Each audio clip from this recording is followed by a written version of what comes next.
হিমালয়ের পাদদেশ থেকে ধেয়ে আসা কনকনে ঠান্ডা বাতাসে শিলিগুড়ি করিডোরের চা বাগানগুলো কাঁপছে। মানচিত্রের দিকে তাকালে এই জায়গাটিকে মনে হয় আক্ষরিক অর্থেই একটি মুরগির গলা বা চিকেন স্নেক। মাত্র 22 কিলোমিটার চওড়া একটি সরু ভূখণ্ড, যার এক পাশে নেপাল আর অন্য পাশে বাংলাদেশ। এই 22 কিলোমিটারের সুতোটি ভারতের মূল ভূখণ্ডের সাথে উত্তর পূর্বাঞ্চলের 7টি রাজ্য বা 7 সিস্টার্সকে আটকে রেখেছে। দিল্লির সাউথ ব্লকের শীতাতপ নিয়ন্ত্রিত ওয়ার রুমে আজ রাতের ঘুম হারাম। মনিটরে জ্বলছে একটি স্যাটেলাইট ম্যাপ। ম্যাপের ঠিক মাঝখানে এই চিকেন স্নেক, আর তার নাকের ডগায় বসে থাকা বাংলাদেশের উত্তরের প্রাচীন জনপদ রংপুর। ভারতের নীতি নির্ধারকদের কাছে এই রংপুর এখন আর শুধু একটি প্রতিবেশী দেশের মানচিত্রের অংশ নয়, এটি তাদের অস্তিত্বের সবচেয়ে বড় ত্রাস। যদি কোনোদিন যুদ্ধ বাধে, যদি এই 22 কিলোমিটারের সুতো একবার ছিঁড়ে যায়, তবে ভারতের মানচিত্র থেকে চিরতরে খসে পড়বে 7 সিস্টার্স। এই সাইকোলজিক্যাল ট্রমা বা মনস্তাত্ত্বিক আতঙ্ক থেকেই দিল্লির কট্টরপন্থী নীতি নির্ধারক এবং ছায়া সরকার এক ভয়ঙ্কর, রোমহর্ষক এবং চরম ঔদ্ধত্যপূর্ণ ছক কষতে শুরু করেছে। তারা চাইছে যে কোনো মূল্যে এই চিকেন স্নেককে প্রশস্ত করতে, আর তার জন্য তাদের টার্গেট বাংলাদেশের 16,185 বর্গ কিলোমিটার আয়তনের আস্ত রংপুর বিভাগ।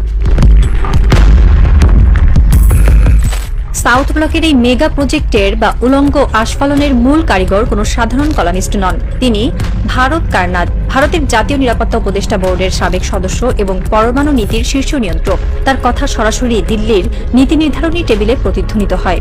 ভারত কারনাদ তার টেবিলে রাখা ফাইলে যে আগ্রাসী প্রস্তাবটি দিয়েছেন, তা শুনলে যে কোনো স্বাধীন দেশের নাগরিকের রক্ত টকবক করে ফুটতে বাধ্য। তিনি অত্যন্ত নির্লজ্জভাবে মোদী সরকারকে পরামর্শ দিয়েছেন, টাকার জোরে রংপুর কিনে নাও। বাংলাদেশের ঘাড়ে থাকা 10,400 কোটি ডলারের বিদেশি ঋণের সুযোগ নিয়ে ভারত কারনাদ প্রস্তাব দিয়েছেন 1 থেকে 2,000 কোটি ডলারের বিনিময়ে পুরো রংপুর বিভাগকে বাংলাদেশের কাছ থেকে কিনে ভারতের হাতে তুলে দিতে। এই জঘন্য সাম্রাজ্যবাদী প্রস্তাবকে হালাল করতে তিনি টেনে এনেছেন 1803 সালের লুইজিয়ানা পারচেস মডেল, যেখানে আমেরিকা টাকার বিনিময়ে ফ্রান্সের কাছ থেকে বিশাল ভূখণ্ড কিনেছিল। তার এই নীল নকশা যদি বাস্তবায়িত হয়, তবে রংপুর তার আবহমান কালের স্বাধীন আত্মপরিচয় হারিয়ে ভারতের আসাম বা পশ্চিমবঙ্গের একটি পরাধীন পদানত জেলায় পরিণত হবে। আসামের উগ্র হিন্দুত্ববাদী মুখ্যমন্ত্রী হিমন্ত বিশ্ব শর্মার মতো নেতারা দীর্ঘদিন ধরেই বাংলাদেশের ভূখণ্ড গ্রাস করে তাদের মানচিত্র বড় করার যে স্বপ্ন দেখছেন, ভারত কারনাদের এই প্রস্তাব সরাসরি সেই গোপন এজেন্ডারই প্রাতিষ্ঠানিক রূপ। কিন্তু ভারত কেন হঠাৎ রংপুর নিয়ে এত মরিয়া হয়ে উঠল? এর পেছনের বারুদ হিসেবে কাজ করেছে রংপুরেরই একটি প্রান্তিক জেলা লালমনিরহাট। চিকেন স্নেক থেকে মাত্র 135 কিলোমিটার দূরে লালমনিরহাটে রয়েছে দ্বিতীয় বিশ্বযুদ্ধের একটি পরিত্যক্ত বিমান ঘাঁটি। সম্প্রতি এই ঘাঁটিকে নতুন করে প্রাণ দেওয়ার কাজ শুরু হয়েছে, আর এই ঘাঁটিতে চীনা কর্মকর্তাদের সরেজমিন পরিদর্শন দিল্লির বুকে সরাসরি কাঁপন ধরিয়ে দিয়েছে। ভারতের শীর্ষ থিঙ্ক ট্যাঙ্ক ব্রহ্মা জ্বালানি সরাসরি সতর্কতা দিয়েছেন, লালমনিরহাটের এই ঘাঁটি থেকে যদি চীনের একটি সাধারণ ড্রোন বা নজরদারি বিমানও আকাশে ওড়ে, তবে ভারতের পূর্বাঞ্চলীয় বায়ু কমান্ডের প্রতিটি গোপন মুভমেন্ট মুহূর্তের মধ্যে স্ক্যান হয়ে যাবে। চীনের রাডার সরাসরি শিলিগুড়ি করিডোর পর্যন্ত ভারতের আকাশ সীমাকে সম্পূর্ণ নগ্ন করে দেবে। নিজেদের আকাশ নিরাপদ রাখতে ব্যর্থ হওয়ার এই চরম হতাশা থেকেই ভারত এখন মরিয়া হয়ে বাংলাদেশের মাটি গ্রাস করার পায়তারা করছে। চীনের এই প্রবল উপস্থিতি তাদের রাতের ঘুম কেড়ে নিয়েছে। টাকার কাছে যদি বাংলাদেশ মাথা নত না করে, যদি ঢাকায় $20 বিলিয়ন প্রস্তাবকে ডাস্টবিনে ছুঁড়ে ফেলে, ভারত কারনাদ সেই পরিস্থিতির জন্য এক ভয়ঙ্কর বিকল্প ছক তৈরি করে রেখেছেন। এই ছক হিটলারের নাৎসি বাহিনীকেও হার মানায়। তার দ্বিতীয় প্রস্তাবে বলা হয়েছে, বাংলাদেশের উপর জোরপূর্বক একটি সামরিক চুক্তি চাপিয়ে দেওয়া হবে, যার মূল শর্ত থাকবে চীনের সাথে বাংলাদেশের সব ধরনের সামরিক সম্পর্ক ছিন্ন করা। স্বাধীন বাংলাদেশ যদি দিল্লির এই দাসত্ব মেনে না নেয়, তবে বিনা নোটিশে ভারতীয় সেনাবাহিনী সরাসরি সীমান্ত পার হয়ে রংপুর জবরদখল করবে।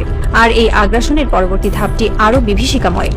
রংপুরের 1.5 কোটি আদিবাসীকে তাদের পিতৃভূমি থেকে উচ্ছেদ করে জোরপূর্বক বাংলাদেশের মূল ভূখণ্ডে পুষিন করা হবে, আর বিনিময়ে বাংলাদেশের অন্যান্য অঞ্চলে থাকা হিন্দুদের এনে রংপুরে বসতি গড়তে বাধ্য করা হবে। একটি স্বাধীন রাষ্ট্রের ভেতরে ঢুকে এমন পরিকল্পিত জনবিনিময় বা জাতিগত নিধনের সরাসরি হুমকি আন্তর্জাতিক আইনের চূড়ান্ত লঙ্ঘন এবং চরম সাম্রাজ্যবাদী স্পর্ধা। দিল্লির এই আগ্রাসী বয়ান কেবল কাগজে কলমে আটকে নেই। মাঠের বাস্তবতা বলছে, ভারত জবরদখলের সামরিক প্রস্তুতি অনেক আগেই নিতে শুরু করেছে। চিকেন স্নেক বা শিলিগুড়ি করিডোরে বর্তমানে ইতিহাসের সবচেয়ে বড় সেনা সমাবেশ ঘটিয়েছে ভারত। বাংলাদেশ সীমান্ত ঘেঁষে একের পর এক নতুন সামরিক ঘাঁটি ও বিমানবন্দর তৈরি করা হয়েছে এবং আকাশপথে সর্বাধুনিক রাফায়েল যুদ্ধ বিমান সার্বক্ষণিক পাহারায় রাখা হয়েছে।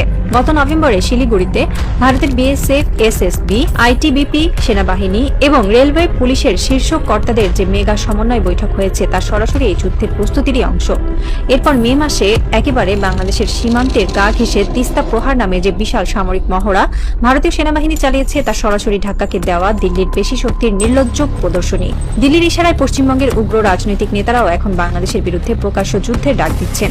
মুখ্যমন্ত্রী শুভেন্দু অধিকারী বাংলাদেশ দখলের হুঙ্কার দিয়েছেন। তাদের স্পর্ধা এতটাই আকাশ ছুঁয়েছে যে তারা এখন প্রচার করছে বাংলাদেশে নাকি দুটি চিকেন নেক রয়েছে, উত্তরে রংপুর এবং দক্ষিণে ফেনী।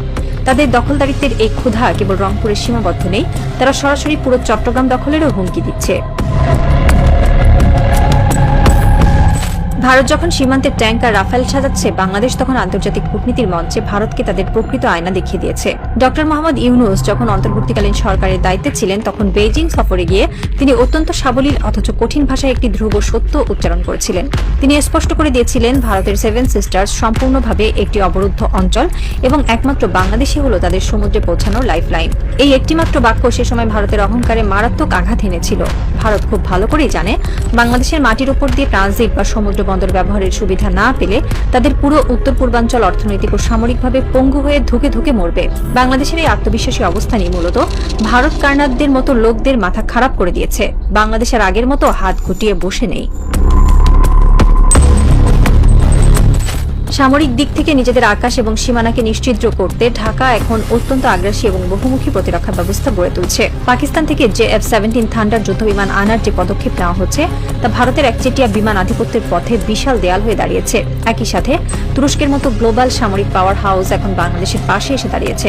তুরস্কের অত্যাধুনিক বাইরাক্তার ড্রোন প্রযুক্তি এবং সমরাস্ত্র বাংলাদেশের প্রতিরক্ষা কবচকে এমন এক দুর্ভেদ্য রূপ দিচ্ছে যা ভেদ করার সাহস খোদ ভারতীয় বাহিনীরও নেই। পাকিস্তান এবং তুরস্কের সাথে বাংলাদেশের এই শক্তিশালী সামরিক বন্ধন ভারতের জবরদখলের রঙিন স্বপ্নে সরাসরি বরফ শীতল পানি ঢেলে দিয়েছে। ভারত কার্নাক তার রক্তপিপাসু নিবন্ধের শেষে এক প্রকার আক্ষেপ করে বলেছেন, বর্তমান মোদী সরকারের হয়তো এখনই সরাসরি রংপুর দখল করার মতো বুকের পাটা নেই, কিন্তু এই সাময়িক পিছুহটাকে হালকাভাবে নেওয়ার কোনো সুযোগ নেই বাংলাদেশের সামনে। রাত শেষ হয়ে আসছে। শিলিগুড়ি করিডোরের ওপাশ থেকে ভোরের আলো ফুটছে। দিল্লির ড্রয়িং রুমে টাঙানো বাংলাদেশের মানচিত্রটির দিকে হয়তো এখন কেউ না কেউ শকুনের দৃষ্টিতে তাকিয়ে আছে। পশ্চিমবঙ্গের উগ্র নেতাদের আস্ফালন, সীমান্তে সামরিক মহড়া এবং মিডিয়া ট্রায়াল সবকিছু একটি নির্দিষ্ট লক্ষ্যকে সামনে রেখে এগোচ্ছে। ভারতের একমাত্র উদ্দেশ্য হলো বাংলাদেশের ভেতরে একটি কৃত্রিম অস্থিরতা তৈরি করা, যাতে সেই ধোঁয়াশাকে কাজে লাগিয়ে তারা আন্তর্জাতিক বিশ্বকে বোকা বানিয়ে সরাসরি সামরিক হস্তক্ষেপ করতে পারে। এই চরম বৈরী সমীকরণে বাংলাদেশের সামনে মেরুদণ্ড সোজা করে দাঁড়ানো ছাড়া দ্বিতীয় কোনো পথ নেই। নিজেদের ভৌগোলিক দুর্বলতা এবং ভূ রাজনৈতিক গুরুত্বকে কাজে লাগিয়ে ঢাকাকে এমন এক কঠিন পররাষ্ট্রনীতি গ্রহণ করতে হবে যেন ভারত বিন্দুমাত্র সুযোগ নেওয়ার সাহস না পায়। রংপুর কোনো শপিং মলের পণ্য নয় যে টাকার থলি ছুড়ে দিলেই তা বিক্রি হয়ে যাবে। এটি লাখো শহীদের রক্তে ভেজা স্বাধীন সার্বভৌম বাংলাদেশের অবিচ্ছেদ্য অংশ। দিল্লির এই জবরদখলের হুঙ্কারকে সরাসরি আন্তর্জাতিক মঞ্চে তুলে ধরে তাদের আগ্রাসী মুখোশ বিশ্বের সামনে উন্মোচন করতে হবে। পুরো বাংলাদেশকে আজ সীসা ঢালা প্রাচীরের মতো একতাবদ্ধ থাকতে হবে, কারণ ভারত সুযোগের অপেক্ষায় ওত পেতেই আছে, আর সেই সুযোগ তাদের এক চুল পরিমাণও দেওয়া যাবে না।